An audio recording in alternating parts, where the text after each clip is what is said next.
Čaute, já jsem Karina Černochová a budu vám teďka ukazovat svou sbírku LPS. Takže první litlsák je Pete. Je to taky to kuřátka s růžovýma vlasama. Pak je tu Fialka, Laguna, kterou mám taky velice ráda a používám ji jako učitelku hlavně. Potom tu mám Fialku, to je starší ségra Pita, je taky takováto fialová. Pak tu mám Růženku, Růženka je srnka s růžema na hlavě, proto je Růženka.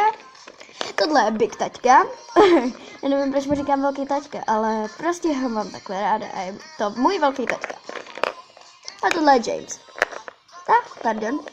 Hlavní litlsák, můj první.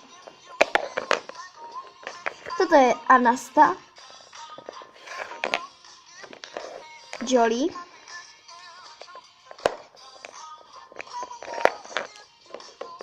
toto je Vicky, Vicky.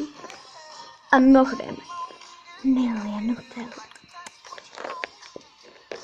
Toto je Janie a je to taky to jezevčíky. Jezevčíky mám nejradši, ale mám jenom jedno. Toto je George.